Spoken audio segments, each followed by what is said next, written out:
Well, now I want you to meet my superhero of the week. That's superhero. Actually, these are people that I'm trying to identify and glorify their efforts because they're helping somebody else in life. They're finding, resources on the internet or somewhere else that could solve somebody else's problem, not only themselves. And this fellow, Brian Buchanan, he is sort of like the world's best boyfriend.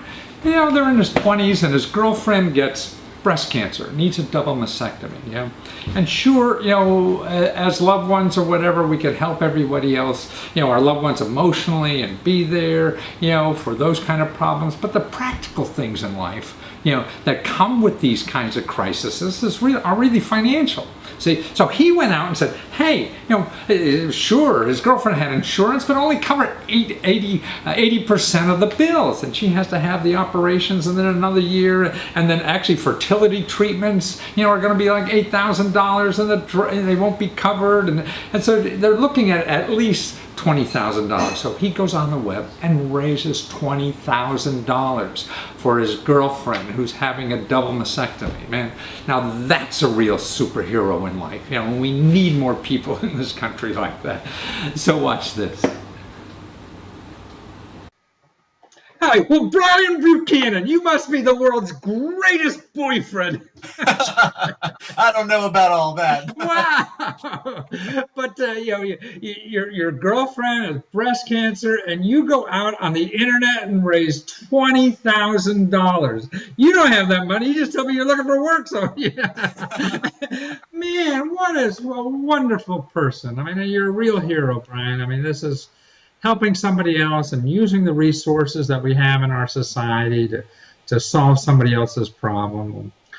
So how did you know about doing this, or how did this come about? Tell us about it. First of all, I say I appreciate that, but I think of myself more as a facilitator, because I think the first question that everyone has when you hear that someone has cancer or some other really bad illness is, what can I do? Right.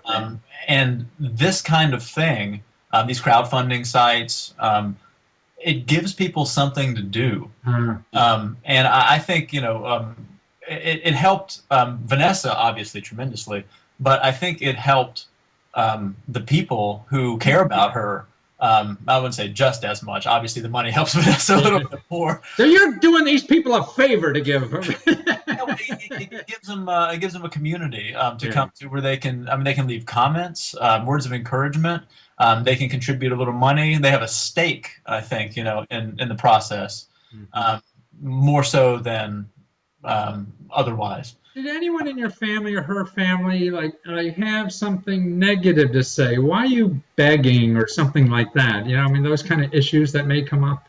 Yeah, I anticipated that, and I had mentioned to Vanessa beforehand that that these kind of things were available, these tools, and I could kind of start a fundraiser. She was not really feeling it. She was a little skeptical about that, and I actually did it unbeknownst to her. One day I just unveiled that I had done it. Really? Wow. Yeah, partly courage. Well, that's a good relationship, I guess. Maybe is what it is. Sure, yeah, but partly for the reason that you're talking about, because there's a fear that people might perceive it as begging or something, but really no one said that. Everyone thought that it was a great idea, that they felt relieved that there was something they could do to help, and they were appreciative that that we would come forward and say, look, this is expensive, we need help with it, here are the bills, and here's what you can do. Well, I mean, reading the story, I see that it's going to be 2 years in the recovery process, costing maybe millions of dollars, who knows what. Yeah. And she, even though she has good health insurance, but she's responsible for tens of thousands of dollars, maybe $20,000 to $50,000 she'll have to come out of pocket, even with great health insurance. Exactly. I mean, she could, just go into a lot of debt and spend a lot of years digging to get out of that debt. Like college loans. Exactly. But what this has done is given her peace of mind. And she doesn't right now. She doesn't need to be worrying about going into crippling debt. This frees her up to just think about what she needs to do treatment wise.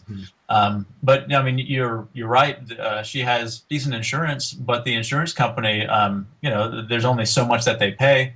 And the cap for what she has to pay out of pocket a year is $10,000. Wow, nice. So if the treatment goes 2 years, there's 20. There's 20 grand. She's in for at least 2 years, it sounds like. But then there seems like other things that are unexpected. I mean, she's not working, right? So, what do you do for that? There's not another insurance company for not working, yeah? Exactly, and that's why we thought that 20 grand was reasonable, because that's the cap on insurance. But as you point out, there's a lot of other expenses you have to worry about: loss of work, have to worry about the cost of prescription drugs. Right, prescription drugs. A lot of them aren't covered. That's amazing. Yeah. And then if you want some alternative medications or something, they're not going to handle any of that stuff. No. And any of the real stuff that may work. Yeah. Sure, and I mean incidental things that insurance companies don't cover, but that folks need, like breast prosthetics, for example, right? Wigs, hats, and those things add up. Transportation, to and from hospital visits in DC, you got to pay parking every time you go to the hospital, so there's a lot of expenses, and as I said, I think that this has really helped to ease her mind. Obviously, it doesn't cover all the expenses. But I think that that it's important for people to understand that it doesn't cover all the expenses. That we're not asking for them to cover all the expenses. Vanessa, I'm sure if she had this outpouring of people who quantifiably said they loved her. Sure. This is the only way. No, wish you well and a thumbs up or anything. But man, they put out the dinero to show you they loved her. And that must be heartfelt for her to feel and to help her recovery. One other thing too is, was it hard to set up the website? No, it wasn't at all. And as I'm sure you know, that there are a lot of different websites that we could have chosen for this. There are a lot of different, a lot of these crowdfunding companies. And I chose Give Forward because it was specifically about people raising money for medical bills. And they had a bit of a lower percentage that they take. They take 7%. Okay, some of them do more than 7%. Yeah, I think 9. Kickstarter is 9. How long did it take you to do the website? Like, it took me. I mean, I'm a little bit of a perfectionist, so maybe it took me longer than others. But it was an hour. An hour? Wow! And how long did it take you to raise your minimum, the 20,000? 1 week. 1 week. So you put an hour work in 1 week. Now there's the job you should be looking for.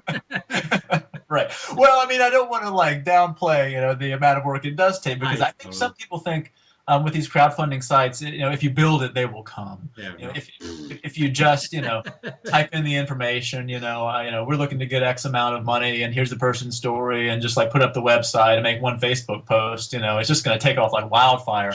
I mean, I think only in the movies. Only in the movies, right? Yeah. I mean, but the steps that you have to take are very simple. Yeah. It requires a little bit of work, but it's pretty simple. I mean, you start with your friends and family first of all. Send an email to those folks. Say, hey, we're doing this. Mm-hmm. Check it out. And then, of course, those are the people who are going to be most likely to be interested, and they give. And then think about what networks you're involved in. So, and whether you're involved in a sports team or a church, or whether you're at work, your coworkers. Build from there anywhere you can think of, man. You go down the street knocking on doors. Exactly, and then you realize once those people buy into it, they start sharing it. The network just really grows. And I mean, I think the thing that's really touched Vanessa and me are the amount of donations that have come in from people we don't even know. Wow, no kidding. Yeah. Wow. Well, that's wonderful. Well, Brian, I really think I mentioned earlier, I think you're a superhero in life, and I'm going to send you one of my superhero capes because anybody who goes out and does their time, energy, to find help for somebody else in this life, because we all struggle so much. And I appreciate you being in life to show the rest of us what we really should be doing in life. Well, hey, I appreciate it. That's very high praise. I don't know that I deserve. I feel like it's everyone, who chipped in and helped to share this and get the word out, and who contributed money. But thanks so much, and that's a really cool cape. I like that. It's on its way. Take care, Ray. Thank you, Matthew. Now, isn't Brian great? A sweet guy, and it shows in his efforts, not in what he says. And it's what you do in life that's important. And I'm looking for more superheroes. So if you know somebody like that, that stops their life and solves a problem for somebody else, not with their own money because they don't have much, but they use the resources that are out there to solve problems, and they're there, but it takes effort. So that's what we're trying to do, is encourage more people in this country to be superheroes. So send me their names and we'll talk to them and glorify them.